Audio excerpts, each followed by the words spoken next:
Mi nombre es Pastor Sammy de la iglesia Alianza Cristiana y Misionera Teópolis en Mayagüez y nosotros nos encontramos en medio de una serie que está discutiendo a profundidad cada uno de los aspectos, de los valores centrales, de los que son nuestra visión.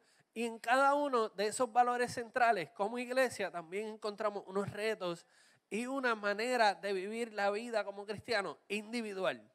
Porque yo creo que la iglesia es el reflejo de lo que somos individualmente cada uno de nosotros, ¿verdad? Y hoy nos encontramos en el último mensaje de la serie de este año, enfocados. Y vamos a hablar en detalle de cada uno de los valores. El primero es, vamos a ponerle el próximo slide para que me puedan contestar. El primero es apuntar a Jesús. Apuntar a Jesús con todo lo que somos y todo lo que hacemos. Y es porque todo lo que somos y todo lo que hacemos está dirigido a apuntar a que la gente vea más a Cristo y menos de mí mismo. Que vean más a Cristo y menos que a Pastor Sammy. El segundo valor es proveer herramientas.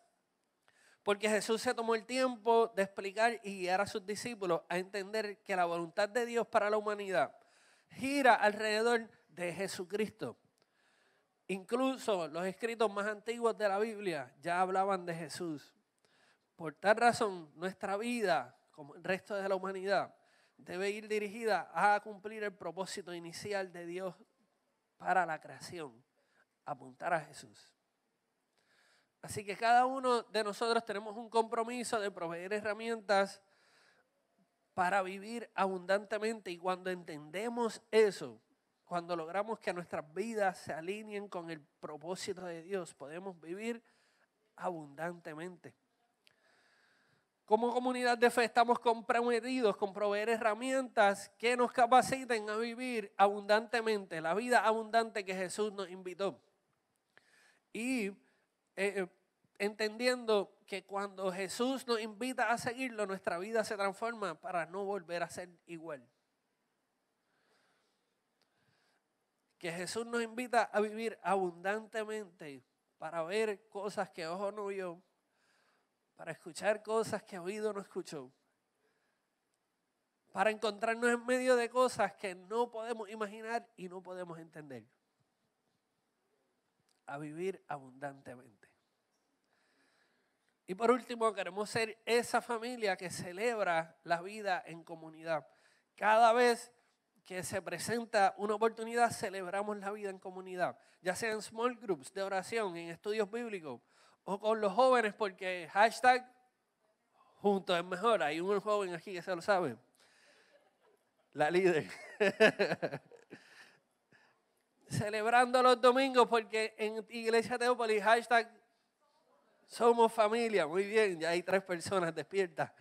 Qué chévere. En iniciativas de servicio, alcanzando a la gente que se encuentra lejos de Dios en las misiones dentro y fuera de Puerto Rico.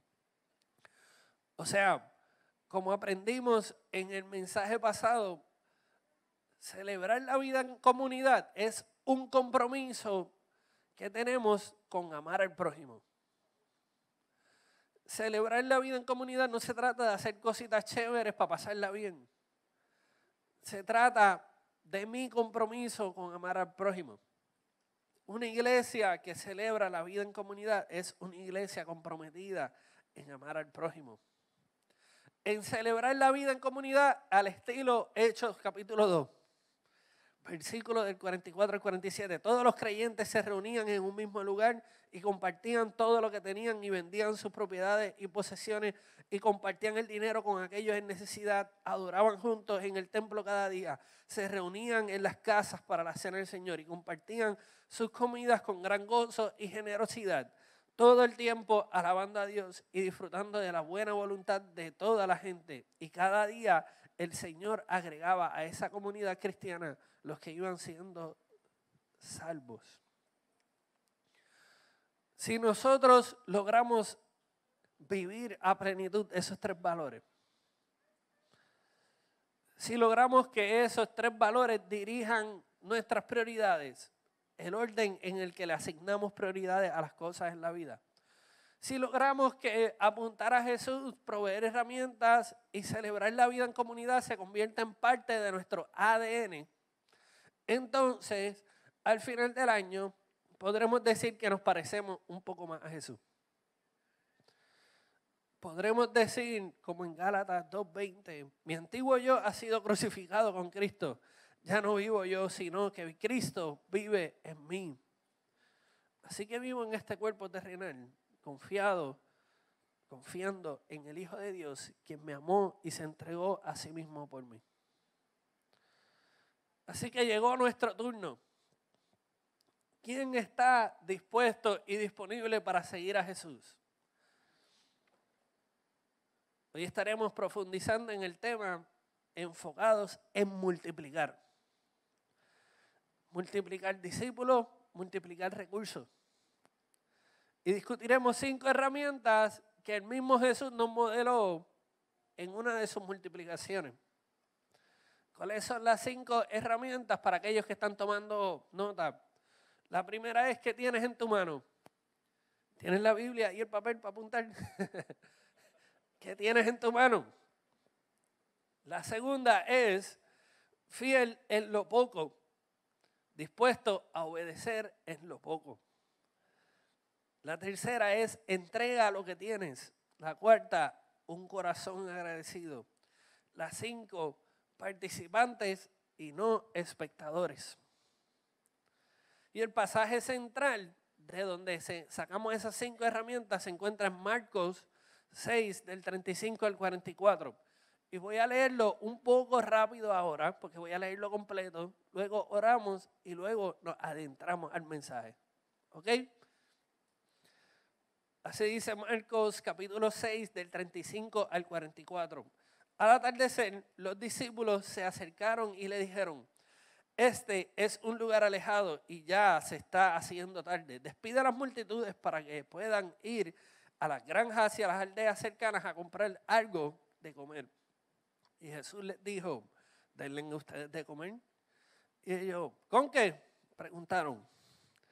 Tendríamos que trabajar durante meses para ganar suficiente a fin de comprar comida para toda esta gente.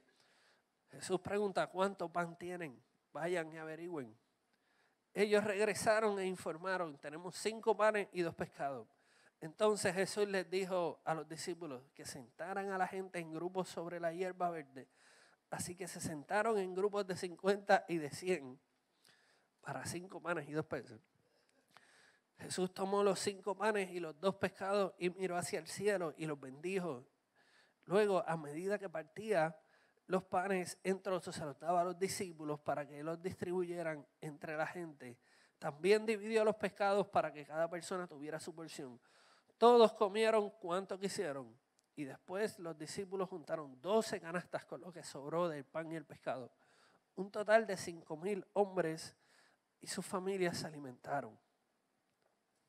Oremos. Padre eterno, te damos toda la gloria y toda la honra, porque solo tú la mereces, Señor. Con cada día de vida viene una nueva oportunidad de saborear tu misericordia y experimentar tu amor. Y tu eternidad nos recuerda que nuestras fuerzas y recursos son limitados, pero puestos en las manos correctas pueden ser multiplicados en abundancia para satisfacer las necesidades de muchos, incluso hasta que sobre. Espíritu Santo, abre nuestros ojos espirituales para que no tomemos este mensaje meramente de una manera material, sino que comencemos a multiplicar lo que Dios ha puesto en nuestras manos para la gloria y honra de su nombre. En el nombre de Jesús, amén. Antes de adelantarnos y adentrarnos a las 5 herramientas, les quiero contestar 2 preguntas. ¿Por qué multiplicar? ¿Por qué esa pregunta de multiplicar? Pues durante el año pasado estuve tratando de enfocarme en identificar la voz de Dios y en seguirla. Porque sé el gran peso y la gran responsabilidad que es proveer una visión de parte de Dios para la iglesia Y muchas veces nos vemos tentados como pastores y como líderes a proveer mi visión y no necesariamente la visión de Dios. Así que durante un año estuve orando y meditando y Dios me trajo a este pasaje bíblico. ¿Por qué multiplicar y de dónde salió? Pues resulta que este pasaje bíblico sale de las parábolas de los 3 siervos. Un pasaje, una historia que habló fuertemente a mi vida y que cambió muchas de las prioridades y de las perspectivas con las que yo comencé el pastorado. Ahora veo la iglesia de manera diferente luego de este pasaje. Veo mi vida de manera diferente después de este pasaje. Y yo creo que cada uno de nosotros tenemos la oportunidad de ver todo lo que somos y todo lo que hacemos diferente después que vemos estas 5 herramientas que vamos a ver, de multiplicar. El pasaje donde Jesús habla de la parábola de los 3 siervos se encuentra en Mateo 25, 14 al 28. Y por cuestiones de tiempo no voy a estar leyendo todo el pasaje, así que se los dejo de asignación. Mateo 25, del 14 al 28. Y voy a estar leyendo solamente unos puntos importantes, unos puntos clave. Comienza en el versículo 14 diciendo, también el reino del cielo puede ilustrarse mediante la historia de un hombre que tenía que emprender un largo viaje. Reunió a sus siervos y les confió su dinero. Mientras estuviera ausente, lo dividió en proporción a las capacidades de cada uno. Y hago pausa ahí. El jefe le dio en proporción a la capacidad de cada uno. A uno les dio 5 talentos, a otros les dio 2 y a otros les dio 1, según sus capacidades. Y la palabra que se utiliza ahí en el lenguaje original en griego es talantón, para hablar de talento. Talantón no es una medida de decir dame 2 pesos, o dame $5, o dame 10 euros. Talantón es una medida de peso. Así que un talantón de plata pesaba alrededor de 100 libras, el equivalente de nosotros. Uno de oro pesaba alrededor de 200 libras. De modo que un talantón, si tú lo pones en una balanza, pesa diferente, pero sigue siendo un talento dado por Dios. De modo que es inútil entrar en comparaciones de qué talentos y qué Dios te dio a ti y qué Dios me dio a mí, porque Él da según nuestra capacidad. Y sigue siendo un talento, pese 100 libras o 200. Y si caemos en la trampa de vivir comparándonos unos con los otros, nos vamos a dar cuenta que muchas veces somos el que tiene 5 talentos y en muchas otras ocasiones somos el que tiene 1. Todo depende de con quién nos estemos comparando.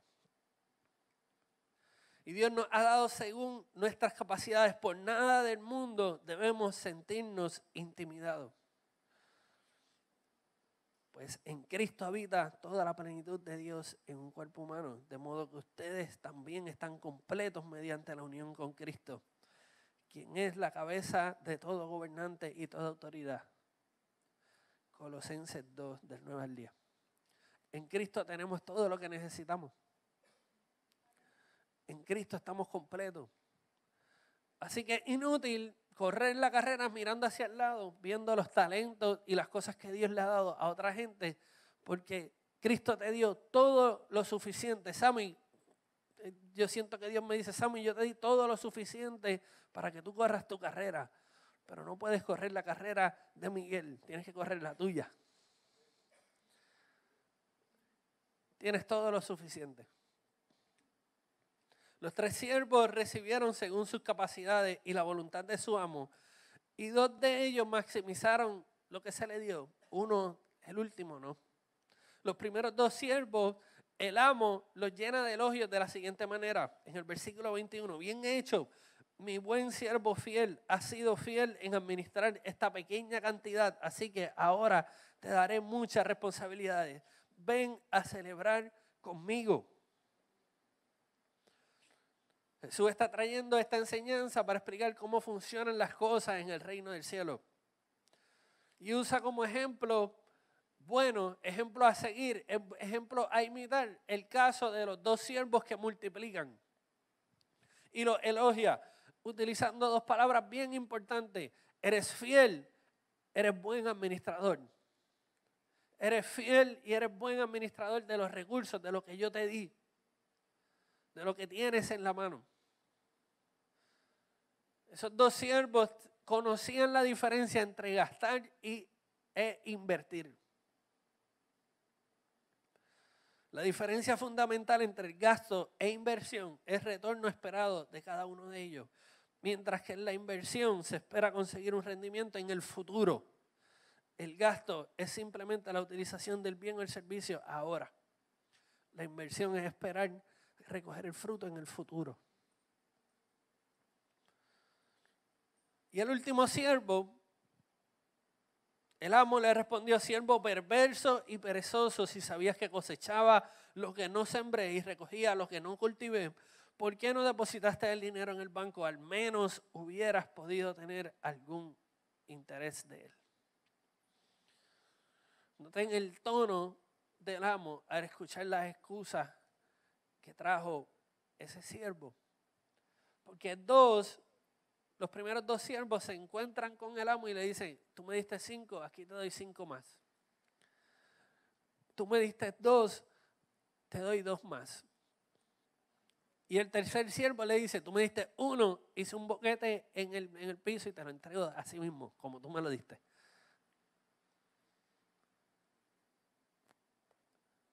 Lo guardé bien guardadito. Lo cuidé bien cuidadito. Y te lo entrego tal y como me lo diste. Y entonces pone como excusa: es que yo tenía miedo porque yo sé que tú eres malo. Yo sé que tú eres una persona que cosecha donde no sembraste. No se parece mucho a las excusas que a veces damos para decir por qué no hacemos ni maximizamos el recurso que Dios nos dio. Es que hay muchas cosas que están fuera de mi alcance. Hay muchas cosas que trabajan en mi tiempo, así que no tengo tiempo para orar. No tengo tiempo para leer la Biblia. Mucho menos tengo tiempo para comprometerme con la iglesia. Es culpa del mundo entero. Porque si yo pudiera, yo lo hiciera. Y al fin y al cabo, no lo hizo. Y solo podía dar excusas adicionales al talento que Dios le había confiado. En esta semana el mundo se conmovió porque murió uno de los jugadores más grandes en la historia del baloncesto, Kobe Bryant. Él era como un filósofo del baloncesto también, filósofo de la vida. Y yo me puse a leer todas las citas de las cosas, de las citas célebres que él trajo, y ahí hubo una que me chocó al principio y yo decía: wow, Kobe era bien creído. Pero en este momento se está refiriendo a trabajar duro. Dice: no puedo identificarme con la gente floja. No hablamos el mismo idioma, no lo entiendo y no quiero entenderlo.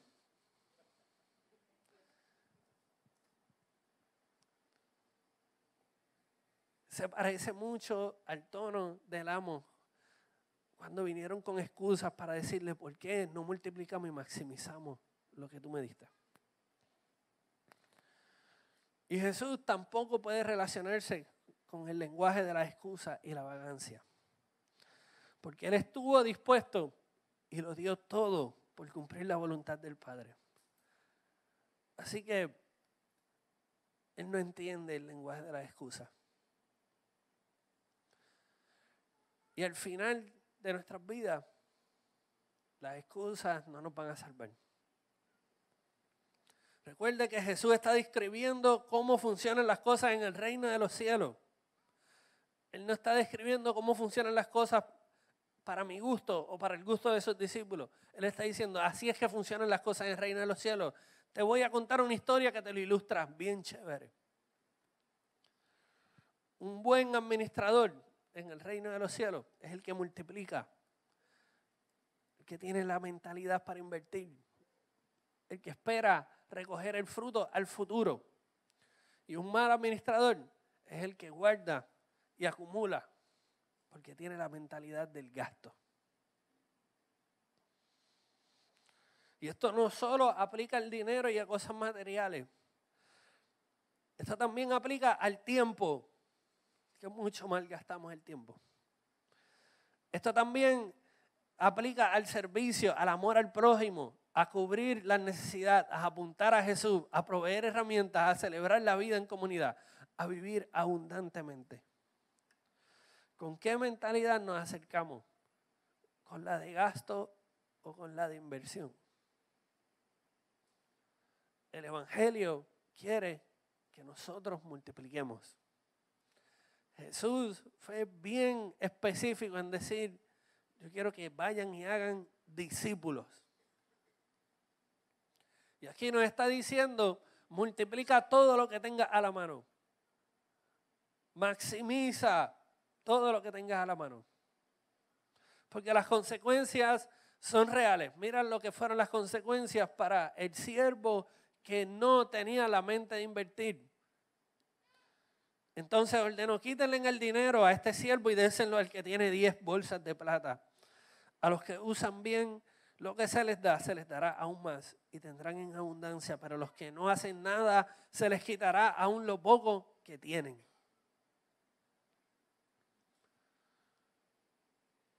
Y cuando me encuentro ante esta historia de multiplicación, yo digo, ¿cómo puedo ser el siervo bueno y fiel? ¿Qué mentalidad? ¿De qué manera yo puedo imitar? Dame alguna herramienta para poder ser como ese siervo que multiplica. Y cuando nos encontramos en Marcos 6, del 35 al 44, Jesús mismo modeló la multiplicación. Debemos acercarnos a esta historia desde los zapatos de los discípulos de Jesús, antes de leerla. Internalizar las inseguridades y las preguntas y tratar de ponernos en sus zapatos para entender la perspectiva de un discípulo que no tiene todas las contestaciones, que no entiende todo lo que está pasando, pero que tiene un corazón dispuesto a obedecer y a ser agradecido. Y para ser sincero, esta serie me ha hablado más a mí de lo que le está hablando a ustedes. Y me ha hecho confrontar mi fe. No en el tipo de fe de si Dios existe o no, porque yo estoy seguro de que existe, sino en qué tipo de fe yo tengo.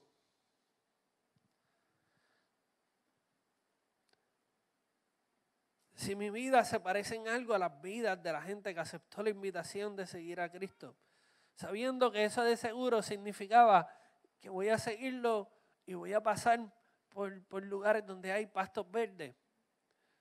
Y sigo caminando detrás de Cristo y voy a pasar junto a aguas de reposo. Y sigo caminando y de repente me encontré en el valle de sombra de muerte. Como seguidores nos encontramos ante esta invitación, seguirlo.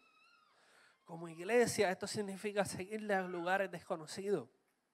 La invitación está puesta sobre la mesa. La pregunta es, ¿estoy dispuesto a seguirlo? Porque venir a la iglesia, leer la Biblia, orar, decir aleluya, amén, Dios es bueno, no es seguir a Cristo.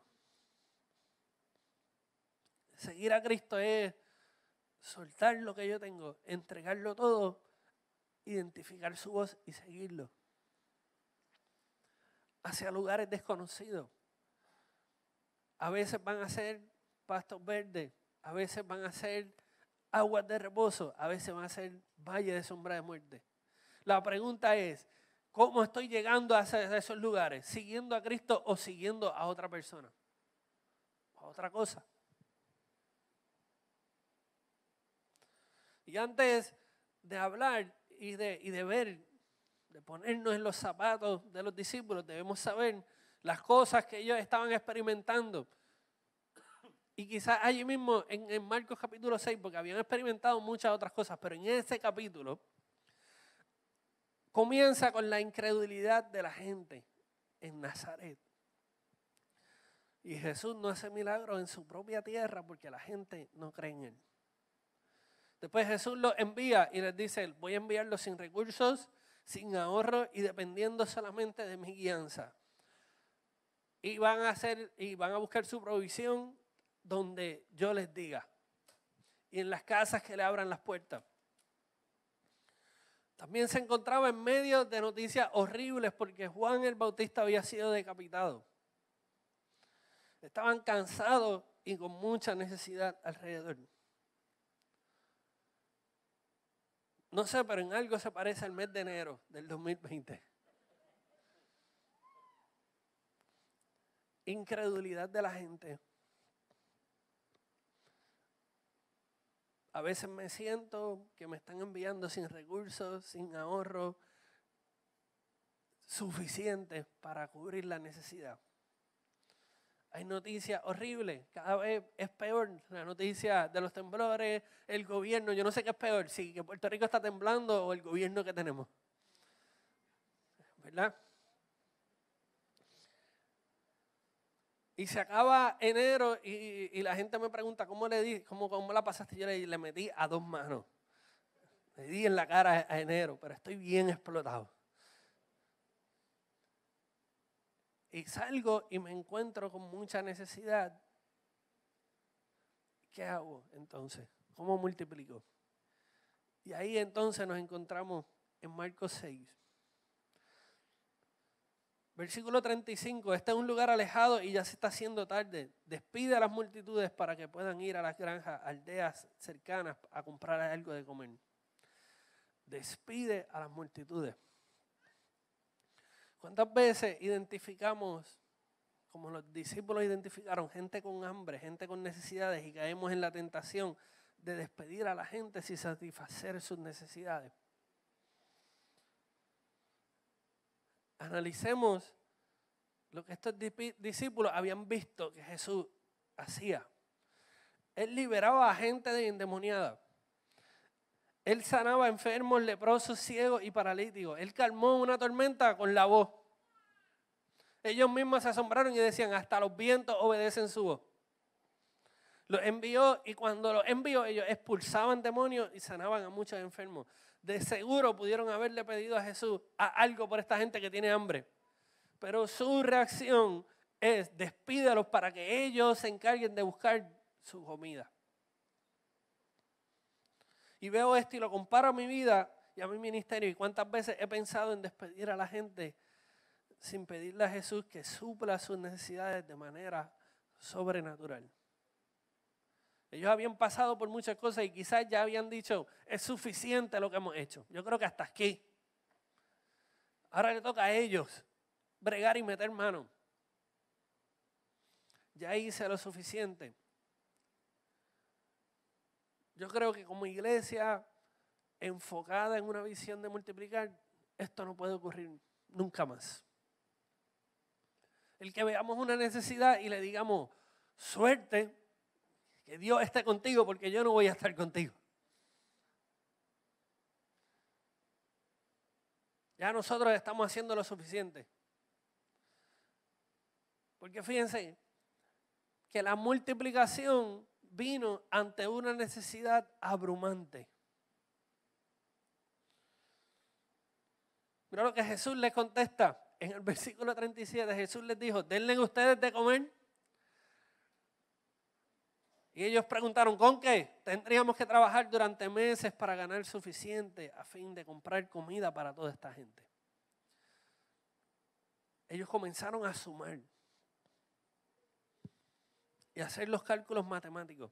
Y dijeron, tendríamos que trabajar 8 meses, el equivalente a 200 denarios, para poder alimentar a toda esa gente. Y cuando nos encontramos ante una necesidad abrumante, una necesidad tan fuerte, podemos intentar satisfacerla de 2 maneras. Utilizando los lentes terrenales, que incluye sumar nuestros recursos limitados. O intentar satisfacer las necesidades con los lentes eternos. Y eso incluye ir a la única fuente con recursos ilimitados. Recursos eternos. Y el principio de multiplicar debe ir acompañado de una profunda convicción de que es imposible acumular los recursos limitados suficientes para poder satisfacer necesidades eternas. Es imposible yo sumar, seguir acumulando recursos que tienen su límite para poder satisfacer necesidades eternas. Para satisfacer necesidades eternas necesito una fuente de recursos ilimitados.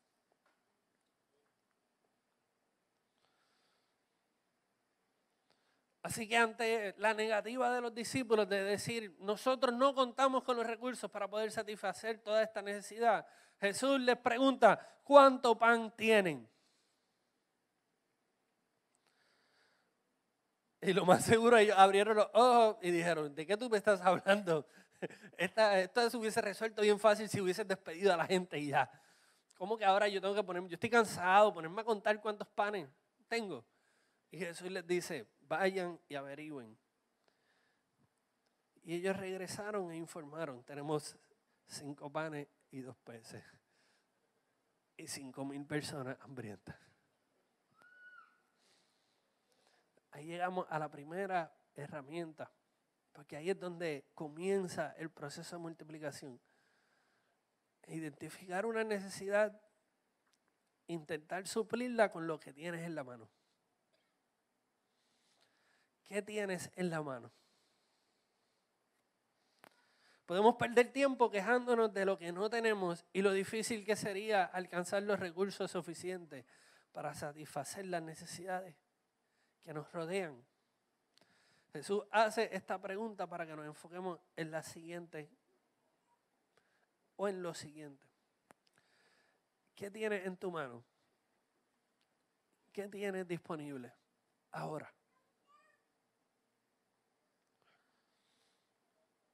Entonces, en el próximo versículo, entonces Jesús les dijo a los discípulos que sentaran a la gente en grupos sobre la hierba verde. Así que se sentaron en grupos de 50 y de 100.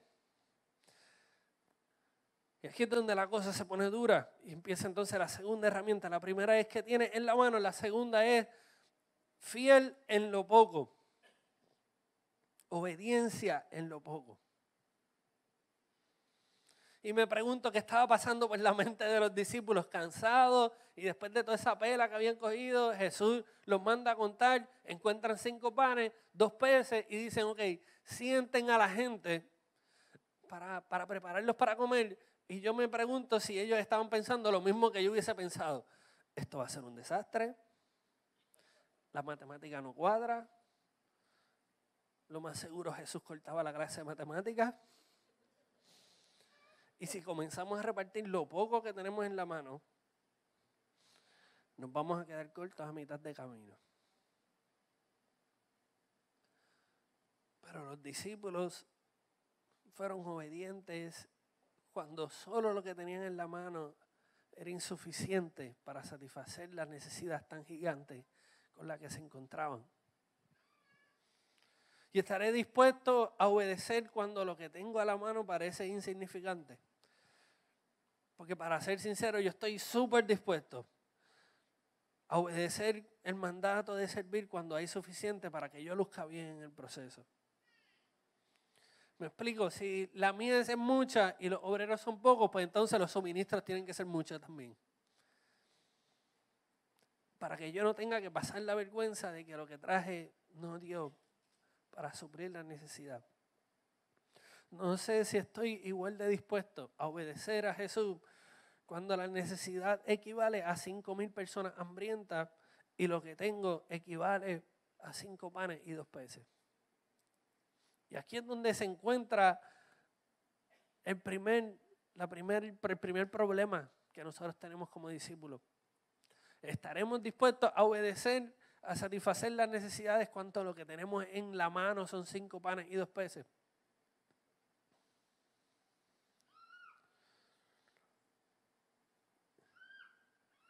Jesús tomó los 5 panes y los 2 pescados, miró al cielo y los bendijo. Jesús tomó La herramienta número 1 es que tienes en la mano. La herramienta número 2 es obediencia en lo poco. La herramienta número 3 es entrega lo que tienes en la mano. ¿Qué tienes en la mano? ¿Está disponible para Jesús? Y aquí es donde se encuentra la cita central de este mensaje. Si te perdiste en el otro mensaje, te dormiste, si no quieres seguir escuchando después del mensaje, por lo menos escucha esta cita central. Sácale screenshot, sácale foto, y tú por internet escúchala, le das pausa, la escribes y después le das play de nuevo. Yo voy a estar aquí. Jesús no va a multiplicar lo que no estás dispuesto a dejar en sus manos. Jesús no va a multiplicar lo que no estás dispuesto a dejar que Él tome. Nosotros queremos multiplicar muchas cosas, pero seguir con el control de las cosas. Y el control y la multiplicación no funcionan en el reino de los cielos. Es que tiene a la mano, sé fiel en lo poco y que esté disponible para que Jesús lo tome. Porque si Él no lo toma, no puede ser multiplicado. Y creo que la diferencia entre un siervo bueno y fiel versus uno perverso y perezoso es que el primero está dispuesto a entregar lo que parece ser insignificante para que Jesús lo multiplique en abundancia, aun cuando terminaron entregando todo lo que tenían disponible. Su inventario para suplir la necesidad de 5,000 personas hambrientas eran 5 panes y 2 peces. Y Jesús les dijo, entrégalo. Gracias. Y fue y lo bendijo. ¿Qué hubiese pasado si ellos hubiesen dicho, pero es que esto es para nosotros, por si la cosa se pone mala? Pero Jesús tomó lo que ya le pertenece, porque después de todo lo que tenemos le pertenece a Él. Y como dice Colosenses 1, del 16 al 17, porque por medio de Él Dios creó todo lo que existe, en los lugares celestiales y en la tierra. Hizo las cosas que podemos ver y las que no podemos ver, tales como tronos, reinos, gobernantes y autoridades del mundo invisible. Todo fue creado por medio de Él y para Él.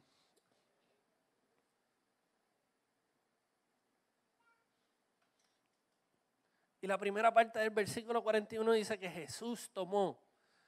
Herramienta número 1 es que tienes a la mano. Herramienta número 2 es obediencia. Sé fiel en lo poco.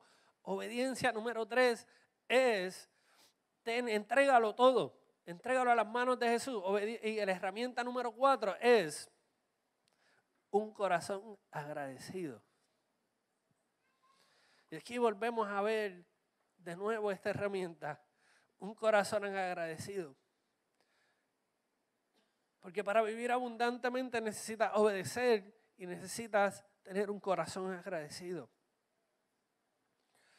Pero Jesús estaba orando por los 5 panes y los peces antes de que se convirtieran en multiplicación. Antes de que sobraran 12 canastas. Y si difícil es obedecer, porque yo obedezco, voy pateando las piedras, me están mandando a obedecer, a darle comida a 5,000 personas con 5 panes y 2 peces. Yo no puedo creer esto. Si eso es difícil, más difícil es tener un corazón agradecido cuando lo que tienes en la mano son 5 panes y 2 peces. Señor, gracias por haberme dado esto y lo voy a poner en las manos de la gente que más lo necesita. Estaré dispuesto a dar gracias cuando lo que tengo son solo 5 panes y 2 peces para alimentar a 5,000 personas. De eso se trata, si estoy dispuesto a seguir a Jesús o no. Y luego, a medida que partía los panes en trozos, se los daba a sus discípulos. ¿Para qué? Para que los distribuyera entre la gente.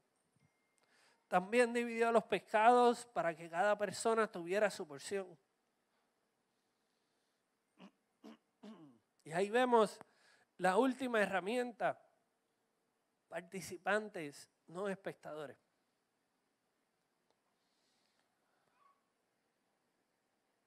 Y creo que la iglesia de este tiempo, se ha convertido en espectadores del Evangelio.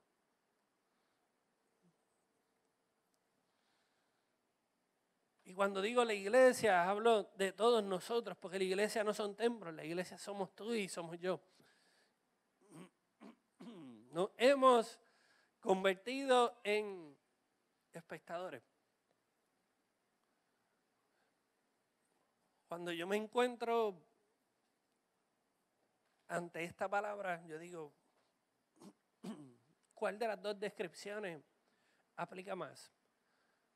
¿Seré yo un participante del Evangelio o un espectador? Porque participar del Evangelio significa participar de la multiplicación. Fíjate que Jesús no les pidió a sus discípulos que se sentaran a ver cómo Él repartía, sino que la provisión sobrenatural llegaba a las manos de la gente hambrienta, de manos de los discípulos. Y no fuimos llamados para ser espectadores, sino participantes en suplir la necesidad de otros. ¿Será que mi enfoque, antes de encontrarme con esta verdad, será que mi enfoque estaba en crecer la iglesia? ¿Será que yo pensaba que mi trabajo como pastor es que la iglesia sea bien grande?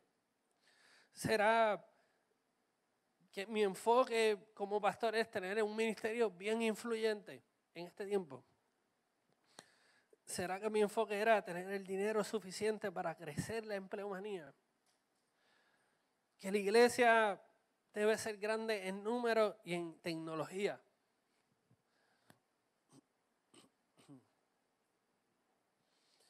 Quizás como los discípulos me siento demasiado cómodo con ver la necesidad de la gente que me rodea. Y creo que Jesús me está llamando, nos está llamando a que miremos la necesidad y la suplamos. Como le dijo a sus discípulos, denle ustedes de comer. Ahora depende cómo nosotros le contestemos de vuelta. En el próximo versículo dice, todos comieron cuanto quisieron. Y después los discípulos juntaron 12 canastas con lo que sobró de pan y de pescado. Un total de 5,000 hombres y sus familias se alimentaron. Hay suficiente cuando proviene de la mano de Jesús.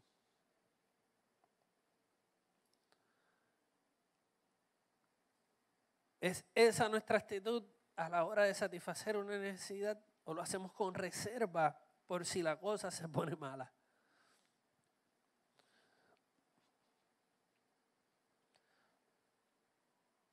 Nuestra visión se resume en 3 valores centrales: apuntar a Jesús, proveer herramientas y celebrar la vida en comunidad. Y le pedí a Dios que me mostrara en qué debemos enfocarnos en este año 2020 y quizás para los próximos 10 años. Y me mostró, me llevó a este pasaje, multiplica. Y al ver la necesidad de nuestro país, ver la gente perdida y sin esperanza, como ovejas sin pastor, estoy convencido que el mundo necesita desesperadamente de una iglesia dispuesta a poner sus 5 panes y 2 peces en las manos de Cristo para que junto a Él multipliquemos abundantemente. No para guardar, sino para que el reino de Dios se establezca aquí en la tierra como en el cielo. Un buen amigo me enseñó que el evangelio no se limita a transformar almas para ganarlas para Dios. El evangelio tiene serias implicaciones terrenales, transforma vidas y comunidades enteras. Gana almas para el cielo y da comida al hambriento. Da agua de vida que sacia la sed espiritual y también provee agua al sediento. Rabbi Zacarías escribió un blog, un artículo llamado Piense de nuevo, más allá de la simple moral. Específicamente hablando de los que creemos que el evangelio y seguir a Cristo se trata de portarse bien solamente. De ser una persona moralmente buena. Y él argumenta que si ese es el fin último, el fin máximo del evangelio, es que tú te conviertas en una buena persona, no existe diferencia entre el evangelio y el resto de las ideologías.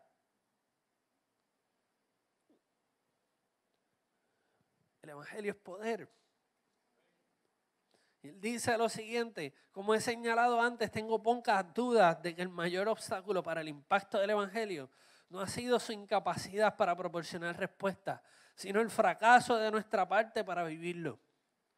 Este fracaso no solamente nos despoja de nuestra paz interior, sino que estropea la luz deseada que una vida de constante trae a quien observa nuestro mensaje.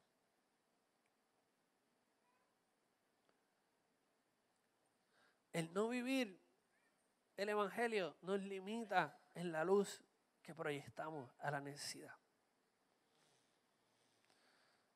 Él usa una cita de Chesterton en ese blog, que no lo conozco, no sé quién es, pero me encantó su cita y tengo que compartirla con ustedes. El problema con el cristianismo no es que haya sido tratado y se ha encontrado que no funciona. El problema con el cristianismo no es que se haya tratado y se haya encontrado que no funciona, sino que se ha encontrado difícil y no se ha tratado. Que se ha encontrado difícil obedecer en lo poco y no se trata. Que se ha tratado difícil tener un corazón agradecido cuando es insignificante lo que tú tienes a la mano ante una necesidad gigantesca y no se trata.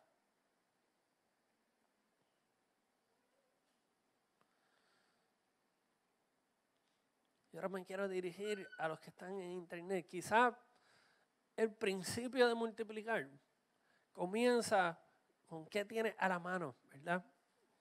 Y quizás no tienes nada, quizás lo que te tienes es a ti mismo. Y has sido incapaz de entregarlo a Cristo.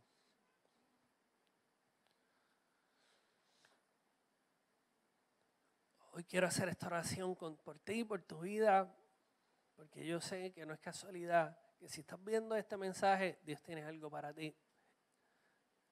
Dios tiene vida abundante. Señor, te doy gracias. Te doy gracias por tu misericordia, te doy gracias por tu provisión, te doy gracias porque tú pones sueños en nuestra mente y en nuestros corazones, Señor. Y a través de tu Espíritu Santo, tú nos acercas y nos reclamas para ti, Señor. Si hay alguien que todavía no ha entregado su vida a Cristo, Señor, que pueda hacer caso a la herramienta de entregar lo que tiene, Señor, y que se entregue por completo, sin reservas, para vivir abundante, Señor, para vivir abundantemente y poder tener una relación eterna con el Padre Celestial. Te pido que perdones sus pecados, Señor, y que los amarres con cuerdas de amor eternas, Señor, y que escribas tu nombre en el libro de la vida. En el nombre de Jesús, amén.